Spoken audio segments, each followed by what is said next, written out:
Hello and welcome to another lecture for week 3. In the past, we talked about how to get students to think critically and to develop their own learning path as they listen to lectures and do the readings. But in this lecture, we're going to be looking at how we keep the students focused. We're not there in the same classroom with them, so we really can't see when a student just sort of drifts off. But there are techniques in an online classroom that will keep those students focused. I'm going to start by giving you an example of one of those ways to keep student focused, and I'll be talking about it more in the future in this lecture.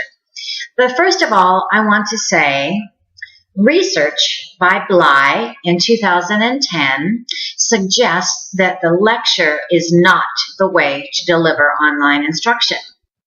What do you think about that? Bly said that the lecture is only passive learning. This same research said that lectures given, especially in the online classroom, need to fall somewhere on a continuum. One end of the continuum is just passive, where you're just sitting back and listening. And you have no way to respond, no discussions, no assignments, you're just listening. It's kind of like watching a movie, maybe. And the other end of the continuum is highly interactive and highly engaging. And that comes about in the online classroom through the discussions that we have after the lecture and even by some of the assignments. So one of the pieces of research, and again it's Bly's from 2010, it said that there's 3 things that you need to look at when designing lectures for online. And let me give those to you.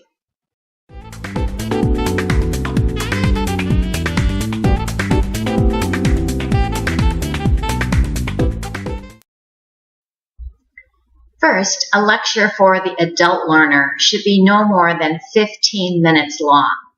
Now, occasionally, we're going to have some lectures that are longer than that, but those will also be supported at the other end by lectures that are shorter. And I want to talk a little bit right here about that number of minutes and why I find that quite interesting. The adult learner can concentrate for about 15 minutes, as this research showed. But there was also some interesting research done with middle school and high school age students.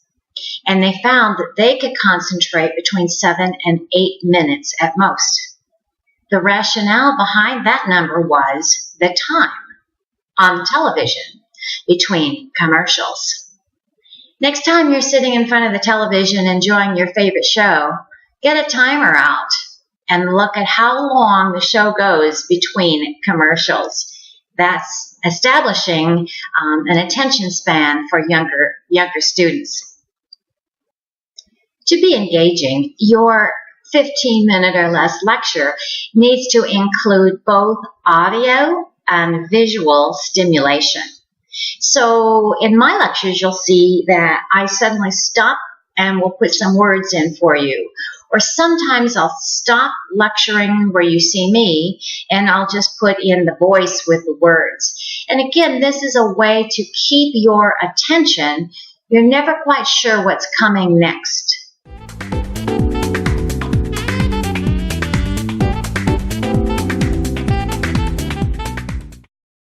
The final tip for engaging students in a lecture like this is to get them involved often.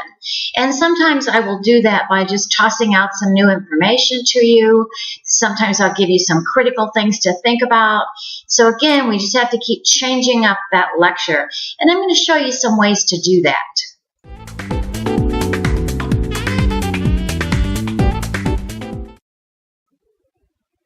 Lectures need to include diversions. And as I told you just a minute ago in this lecture, I do use diversions in my lectures. I will give you words on the screen, and I usually put music behind those. In that way, you're getting a visual stimulation as well as a sound stimulation. It's a way to say, hey, that's a key concept. I need to pay attention. And even if you're not watching me as I lecture, at least you're hearing that, oh, okay, there's the music. I must have to do something with these words. The diversions need to be carefully scheduled and planned. And think about how that might be done in a traditional classroom.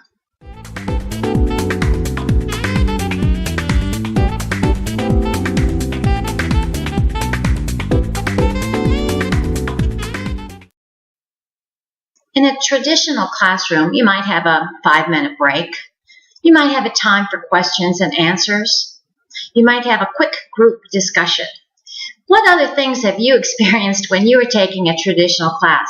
How did that instructor grab your focus, give you a chance to relax just for a moment, and then go right back on into the lecture that was being given?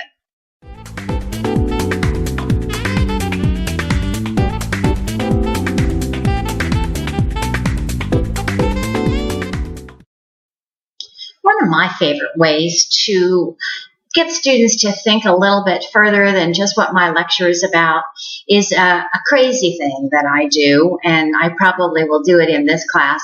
It's called my dishwasher question. I'm sure you're thinking, what in the world is a dishwasher question? Well, I will give you something related to what I've been talking about, but it's going to be something that might be controversial.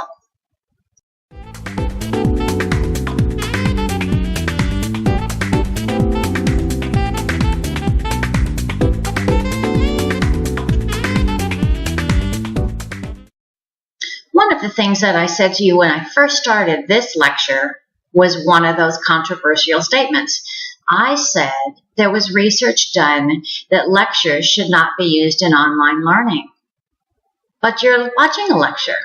So that was to grab your attention and maybe make you think deeper about what needs to be done in an online classroom. If I was lecturing about the pros and cons of online education, I might suddenly insert a dishwasher question that looks like this.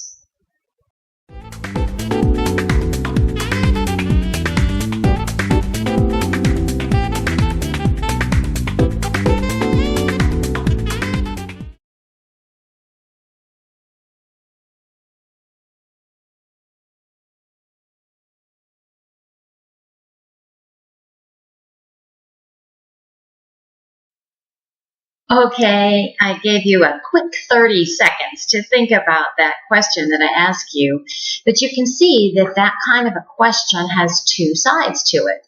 Do we need to look at the students that don't have access to computers at home? Maybe they have to go to the library, but the parents have to take them there. How do we deal with those kinds of questions as they're being posed in our classes today? Those could be your dishwasher questions. I'm going to end this lecture by reading you a scenario from an instructor who was being transitioned from the traditional classroom to the online classroom. And I'm going to provide you with 3 questions I want you to think about while I read this scenario to you.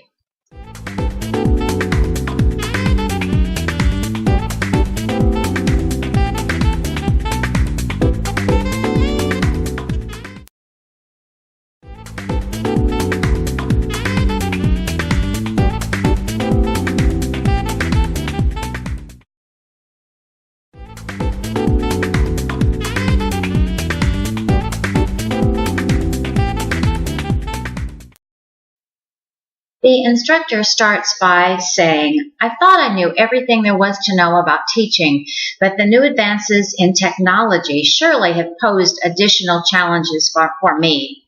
While certainly no technology guru, I'm beginning to see how technology can help me achieve more learning effectiveness, which is really the name of the game in the new world of accountability. For each of my classes, I establish web pages that post all of my course syllabi, my course schedules, reading lists, assignments with full information on how to complete them, and their due dates are all posted on those web pages. Examples of the types of papers I expect are also available to my students, and examples of Other projects that they might do are also given. I now accept assignments through email attachments and have even designed a reduced seat time class, which my students really like. Taking care of the high touch element that I always like in my traditional classrooms, I have set up face-to-face meetings with my students. These are done on campus. Through a focus group setting, I have asked my students to help me decide how best to convert my class from live to online. They appreciate and really grew from being involved in helping me with my decisions. The technology has created more flexibility with schedules, but it is also very time consuming. Clearly, investment is worth it, at least up till now.